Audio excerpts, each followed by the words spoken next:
G'day, welcome to the Lyle Shelton Show. I'm Lyle Shelton, coming to you from the Good Source, the home of conservatives in Australia. Well, this week I've got a very special episode for you. What you're about to see is from the book launch of my new book, I Kid You Not, Notes from 20 Years in the Trenches of the Culture War. And this event was held in Brisbane very recently. My good friend George Christensen MP, the federal member for Dawson, launched the book. And another good friend, Wendy Francis from the Australian Christian Lobby, also spoke. You're going to hear from George and Wendy and myself.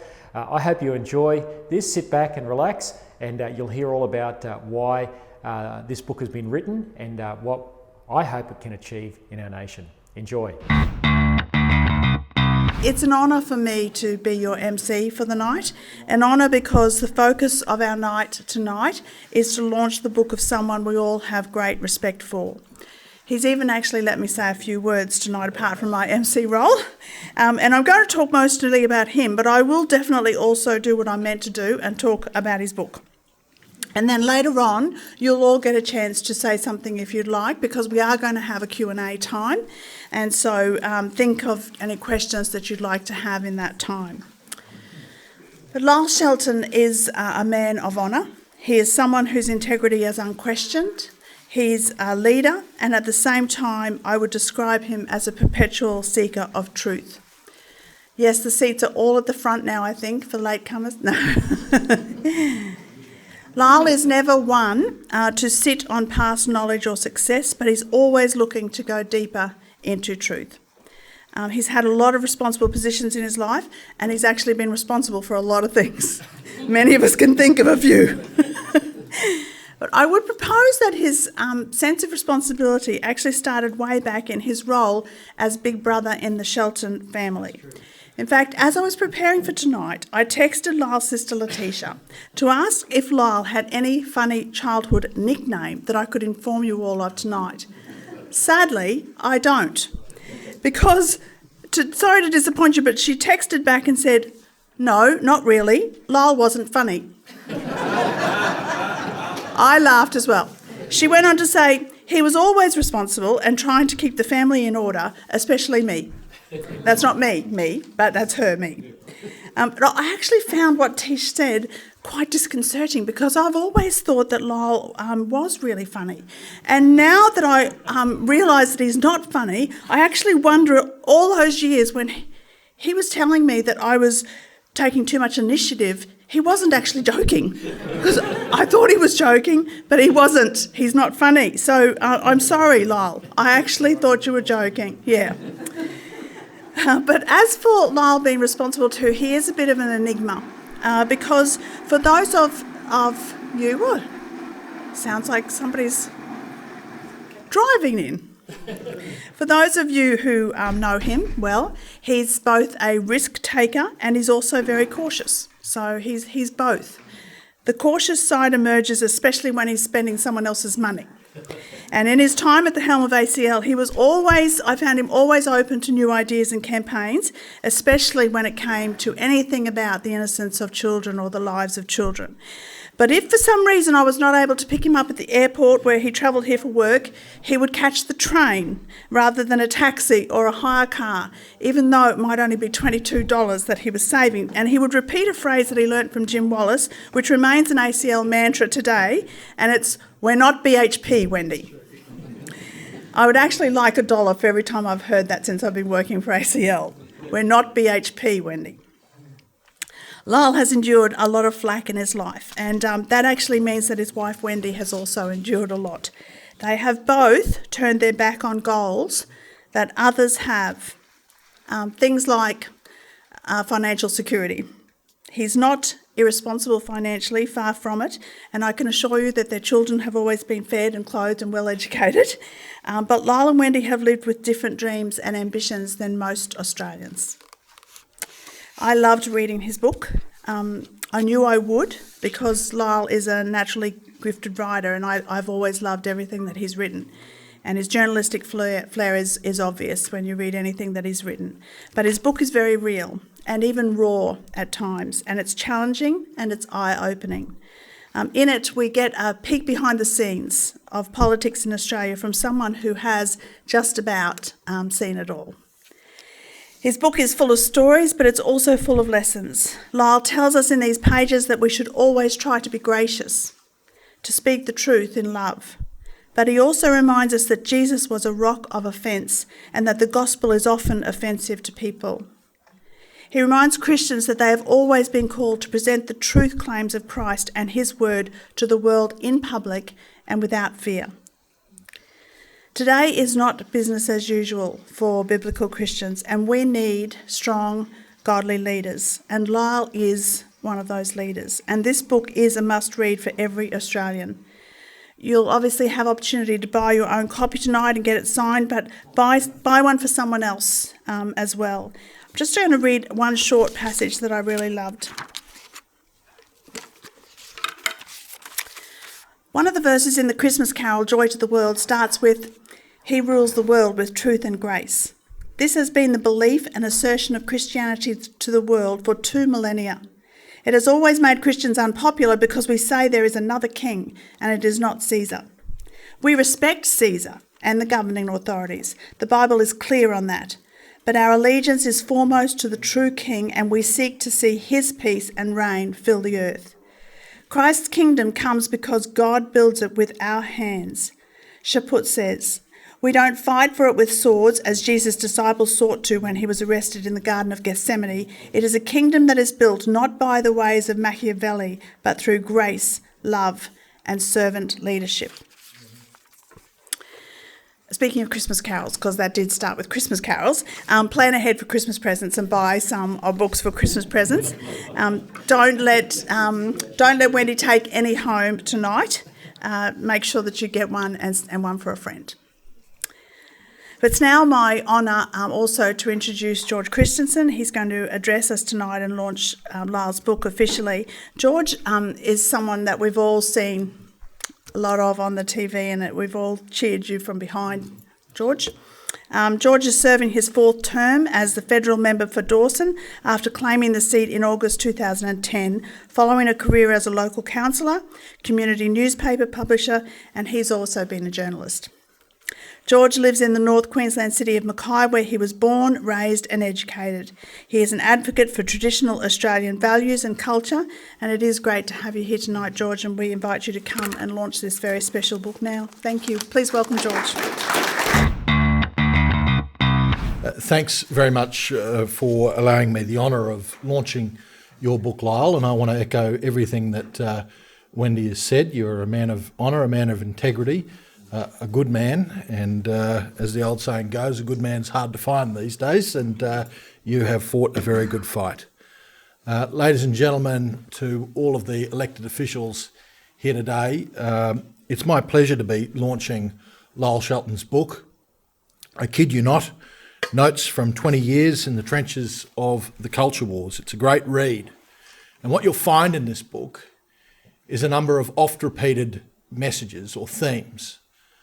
One of those often repeated themes in the book is the failure of the churches, the church leaders, Christian leaders, to actually stand up and fight, while the atheists, the humanists, the secularists, the activists, the leftists all attacked and continue to attack the very last vestiges of the Christian social order in our country. And it reminded me of when Abraham Lincoln was actually running for his re-election as US President. And there's a story, it may be a little bit apocryphal, we don't know, but it's relayed by one of his close friends, a fellow by the name of Newton Bateman. And what they were doing, obviously the height of the issue of slavery was going on, and they were going through a list of church leaders that were influential to work out who they could rely on to encourage support for Abraham Lincoln in his re-election bid. And what they found out of the 23 church leaders they were looking for, 20 would probably ask people or tell people to vote the other way. And in despair, Lincoln reportedly said to Newton Bateman, "I know there is a God and that he hates injustice and slavery. I see the storm coming, and I know that his hand is in it.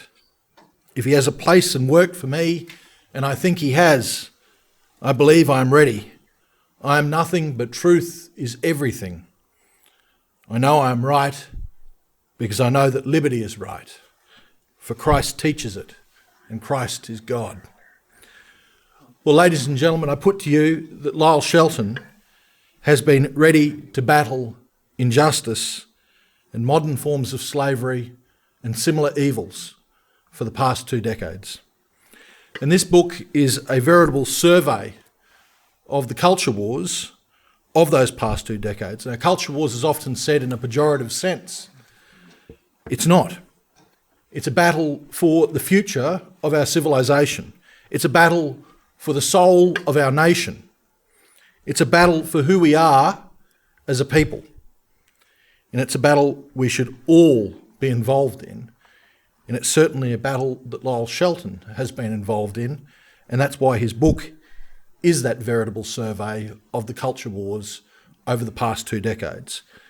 From chapters on same-sex marriage, abortion, euthanasia, religious liberty, commentary and anecdotes and real-life examples of deprivation of the independence and integrity of faith-based organisations, to climate alarmism, or should I say socialism masquerading as environmentalism. All of these issues feature in Lyle's book. All of these challenges have been key fronts on the battlefield that has been the culture wars over the past 2 decades. And another repeated theme of this book is the failure of the mainstream media to report both sides of the story. Now, that's not a failure, as Lyle chronicles, that's a mistake or somehow an overlooking. It's deliberate. And if we have a look today, apart from some of the commentators, not really journalists, actually commentators that we see on Sky News, perhaps some of the commentators and maybe some of the journalists we see in News Limited, particularly the Australian, there is not too much in the way of mainstream or middle of the road and conservative journalism going on. In fact, many of you might have heard of a survey that was done a few years ago on the political leanings of the media landscape, finding that the vast majority, something like 70%, would vote either Greens or Labor. I think it's more like 95. Yeah, well, it certainly seems like that at times. You just got to have a look at some of the press gallery journalists, at their Twitter feeds, to see the kind of stuff that they regurgitate, to know there is very much a big problem in the presentation of the facts and the presentation of both sides of a debate in the modern media. That is why books like Lyle's are very important, to tell the truth, to show there were 2 sides to the story, not just the one that the mainstream media wanted us to believe. And there's other alternative media sources. We've got newspapers like the Epoch Times now. We've got online websites like Cauldron Pool. And I should have a shout out to the newly created Good Source, goodsource.news, which is a platform that Lyle Shelton is appearing on with the Lyle Shelton Show, and that I also am on with my show, Conservative One. It's important that we embrace and actually help those new alternative media sources get going so that there is a balance in the mainstream media and their bias. Yet another repeated theme throughout Lyle's book, I kid you not, is that conservative and Christian politicians actually also were silent. They didn't stand up. While all of these culture wars were going on, particularly on the marriage front, Lyle spells out that it was fear of backlash, whether it be from the media, from the self-appointed elites, from the electorate at large, fanned on by the media, of course, that people didn't speak up that were in leadership in our politics. That fear is justified, I know it very well. But I've been reading a book lately, another book other than Lyle's, by someone called Marcus Aurelius, and I hope that your book lasts as long as his, Lyle, in the annals of history. Marcus Aurelius wrote a book that's got the title of Meditations, and in that he has a quote that says, "At some point you need to realise what world it is you belong to, whose power rules it, and from what source you spring, that there is a limit to the time assigned to you, and if you don't use it to free yourself, it will be gone and never return." Now, Lyle, a man of integrity, knows from what source he springs. And I know too, and when I read Lyle's book, it actually cut me to the core, some of the criticisms about that, about the lack of politicians speaking up. Yes, I did some work. Yes, I promoted the no campaign material during the plebiscite. Yes, I battled against safe schools. Yes, I've argued within my own government for laws protecting religious freedom and religious liberty. Yes, I'm pro-life and I've spoken on this publicly, but have I done everything? Have I done everything? Have we done everything? I think when we look into our hearts, we know the answer is probably not. Probably not. The answer for me is no. And so actually, Lyle, one thing that your book has actually spawned me to do is to work on a private member's bill to ensure that there is medical assistance for infants born alive. Even if that is a fruitless exercise, that is something I'm going to put before the Parliament. And Lyle, that's yours. You have pushed me on to do that from reading your book. Now, I've known Lyle for probably about 15 of the last 20 of the years that he's been in the trenches. And I've been in them for a bit over 20 years myself. We've been in a few of these battles together. It's in the book. Please buy it and read it. But the final repeated theme of I Kid You Not is that, sadly, of failure. Failure in some of the battles that have made up the culture war over the last 2 decades. Many, and mainly, because of the other repeated themes: silent and inactive churches and church leaders, a biased mainstream media, pushing rubbish down the throats of the everyday people, silent or disinterested or inactive Christian and conservative politicians. The book, as I said, it spells it out. We lost the battle on marriage. Up to date, we've lost the battle on religious liberty or religious freedom. We've lost the battle on abortion. We've lost the battle on euthanasia. We've lost the battle on climate alarmism. Lyle points all this out in his book. You're a bloody killjoy, Lyle. But seriously, the question does beg asking, have we lost the culture wars? Have we? And if we've lost them, what do we do? Do we retreat? Do we surrender? Do we remain silent but live with an integrity like Strangers in a Strange Land, a book that written by a Catholic bishop that Wendy quoted, Chaput, who Lyle refers to in his book? And these are tough questions. They are very, very tough questions. And Lyle knows I've actually been searching for an answer. I'm wondering whether the final chapter of the book was written in response to a question I asked Lyle. But Lyle's book, that final chapter in particular, helped me come closer to that answer. I won't spoil it as to how. Again, buy the book and read it. It's important.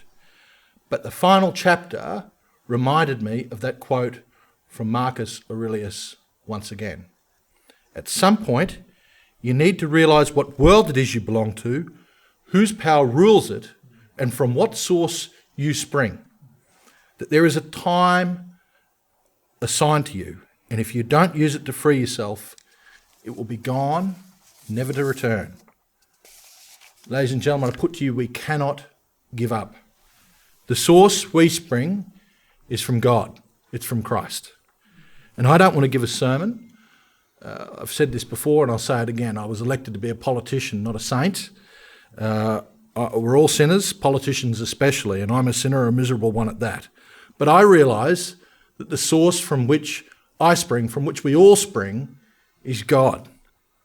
And I realise that constantly missing the mark that he sets for me is because I am in this world which is ruled by a power that is the opposite of the source from which we spring and from which you spring. I run the risk every day of falling under the banner of the power of the world rather than the banner of the source of life. We all do. We're infected by the world because we're in it. We're infected by the power of the world. And politicians don't say this, but what I'm talking about is evil, personified evil, Satan, the devil. And when we come before our Maker, our source, the source from which we spring, we're going to have to answer as to whether we stood up to that power or whether we acquiesced, whether we surrendered, whether we remained silent, or whether when those storm clouds come, we recognise God had a place for us and a work for us. I say again that Lyle Shelton has been ready to battle injustice, modern forms of slavery and similar evils for the last 20 years. This book shows it. God had a place for him and a work for him, and that is fighting at the front lines of the culture wars. But the battle is far from over for him and for all of us. To give a North Queensland analogy, we're facing a Category 5 cyclone, not just storm clouds brewing, a Category 5 cyclone that could blow over the house that is Western civilization and the remaining vestiges of the Christian social order.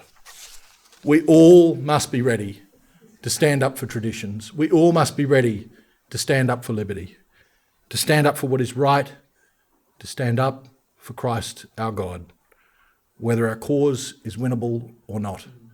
And with that, ladies and gentlemen, it gives me great pleasure to launch Lyle Shelton's book. Lyle Shelton comes from good stock. His parents, Ian and Betty, and his siblings have all had a big impact on who he is, and I know he has and continues to have a big impact on their lives as well. He has also been very influential in Peter and my lives, and we're very grateful to be within his circle of friendship. Lyle has worked as a city councillor, a pastor, as managing director of the Australian Christian Lobby, as spokesperson for the Coalition of Marriage, and is now a consultant and continues to work in politics. In all of these areas, Lyle has excelled, but his greatest achievement continues to be as a husband and a father. But even more than Wendy and the kids, and far more than the Prime Minister or the parliamentarians he works alongside, and he does have an amazing number of phone numbers in his mobile phone, Lyle is committed to working for the God of the universe, and that is who he ultimately is responsible to. Colossians 3:23 says this, it says, "Whatever you do, work at it with all your heart, as working for the Lord and not for men." Lyle does put his whole heart into whatever he takes on, and that's because he knows that he's working for God and not for men. So please give a very warm welcome to my friend and yours, Lyle Shelton.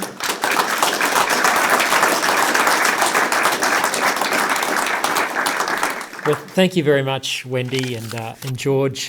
This is all a bit overwhelming. I wasn't expecting all those nice words. I'm glad my wife is here tonight to hear all that because she knows the truth.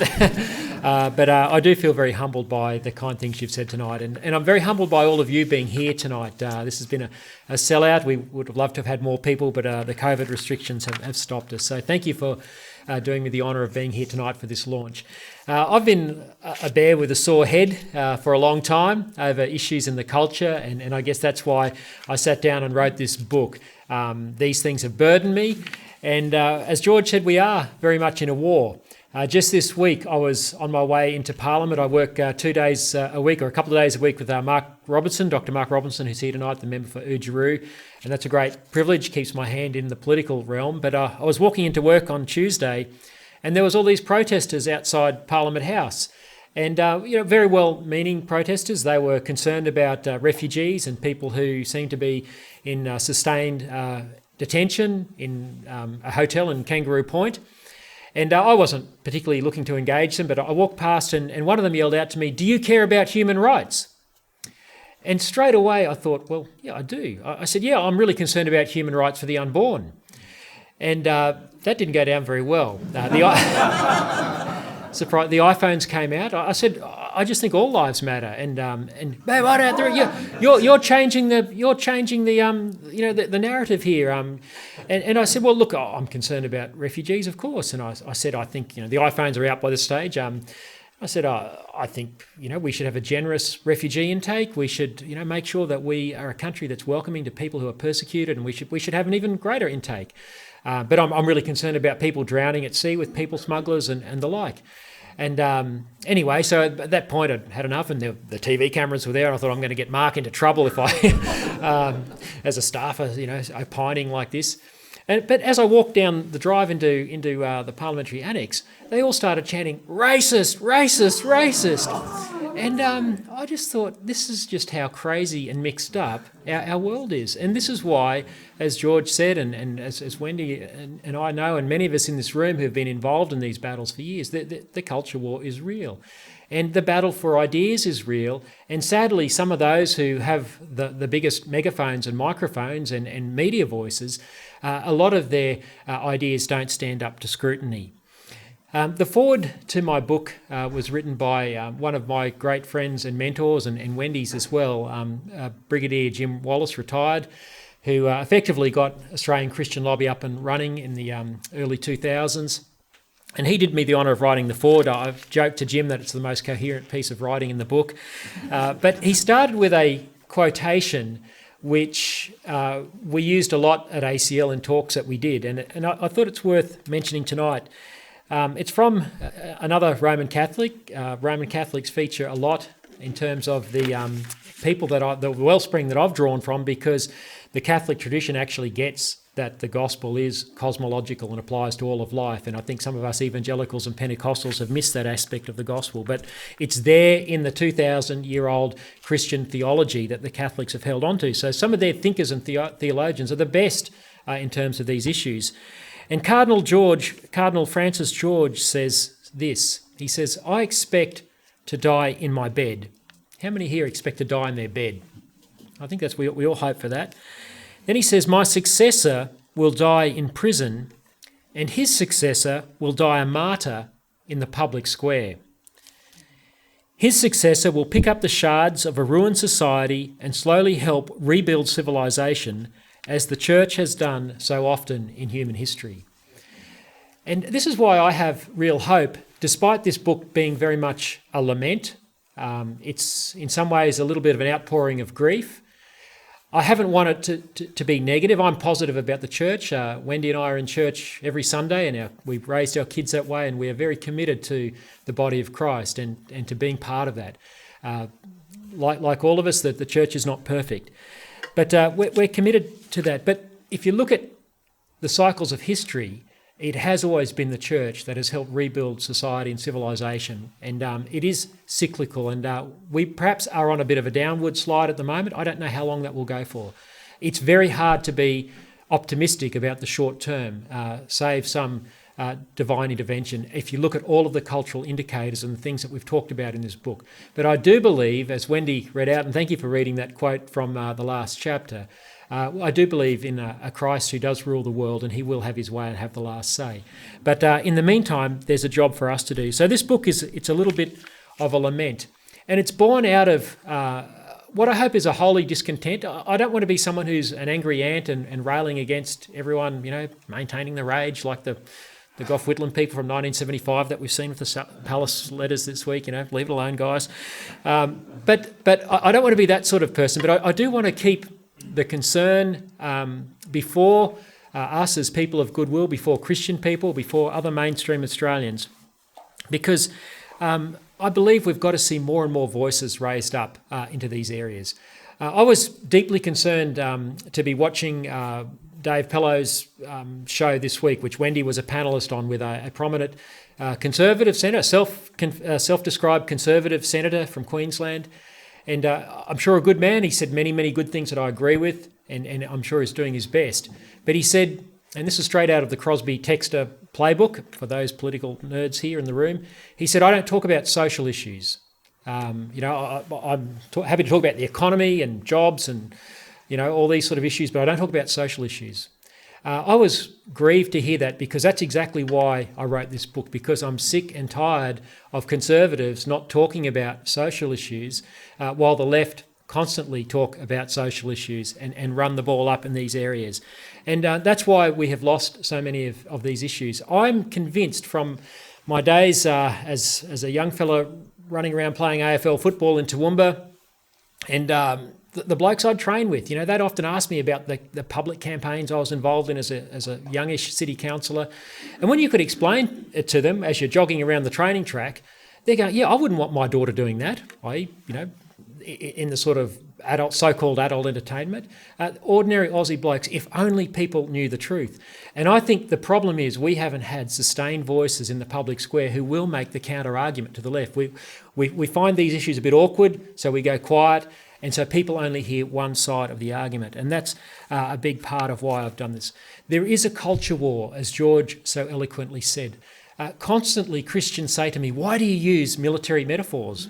Well, there's a battle going on, a battle for ideas. There's a spiritual battle going on. But real people are being hurt and injured as a result of these so-called non-existent culture wars. Someone today on Facebook responding to a post that someone else had put up where they'd quoted a couple of slabs from the book, and they said, gee, Lyle's being a bit micro-aggressive in what he's saying in the book, and it was on the issue of same-sex marriage.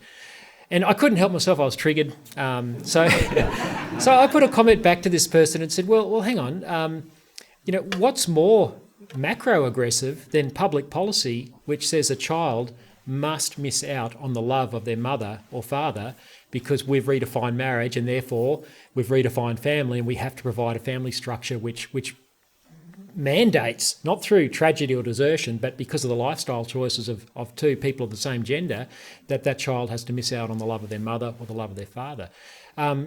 If I'm going to be accused of microaggression for standing up for the vulnerable, as Wendy and George and so many others do, then these are meaningless platitudes, these microaggression sort of things. It's the macroaggression of those pushing this sort of public policy that we need to be concerned about. The book, as George said, it goes back 20-odd years to when I was elected to Toowoomba City Council. I was 30 years old at the time, and I was very concerned about public policy and about social policy in particular, but wasn't necessarily expecting to encounter that in local government. I thought, well, I'll get into local government and just see if that leads on to something else. But right from the get-go in the year 2000 when I ran, the state Labor government here in Brisbane, under then Premier Peter Beattie, was legalising brothels. And as part of that, they cleverly jiggered the law so that local councils like Toowoomba, which had a population of more than 25,000, had no choice but to tick and flick, approve the complying brothel applications. We had no choice. And so I started kicking up a stink about that, and found very quickly that whilst everyone, to a person, privately behind the scenes, and these are my colleagues in council, all said that, yeah, we agree with you, no one wanted to fight. And in fact, then things were being done to try and shut me up. And I realised that cancel culture was a thing 20 years before its time. And that's been a constant theme of this. One of the privileges of the book, for me, it was a very cathartic experience, but I wanted to, 20 years down the track, meet someone who was the victim of Peter Beattie's brothel legislation, where he said, we can make brothels safe, we're going to keep the bikies out, we're going to keep the drugs out, these are going to be wonderful utopian places where young girls can go and work. So through my sister, who Wendy rang today, which was a big mistake, she knew a young lady in Toowoomba who had worked in legal brothels here in Brisbane, and Beck Cooper very kindly allowed me to sit down with her over a coffee up in Toowoomba, and she told me her story, and Wendy, my wife, transcribed it, and I wrote it up in the book with her permission.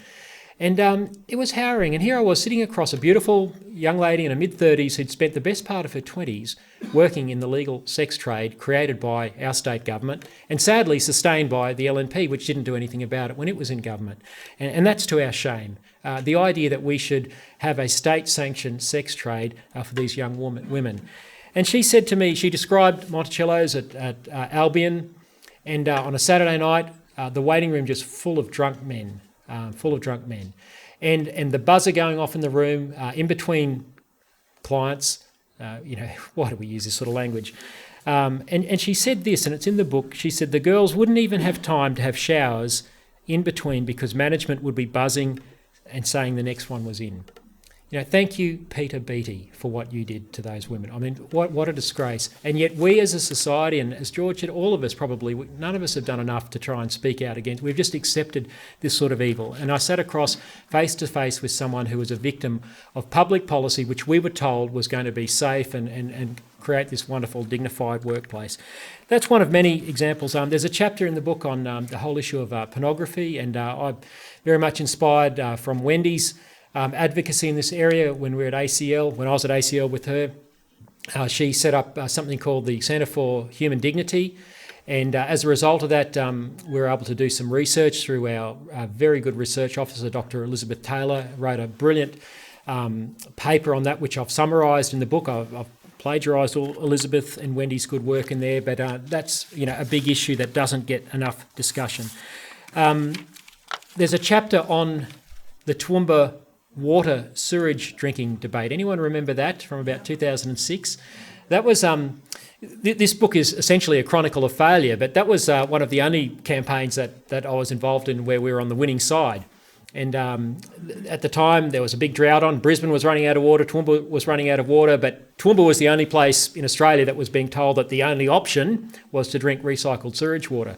And we were told it was done all over the world. You can read it in the book, but I really enjoyed writing that chapter because whilst it may not have been on some of the sort of social culture war type issues, it's still a study in how people who have an agenda want to just push that agenda and will use lies and misinformation and bullying to try and get their way. And this is sadly how politics works.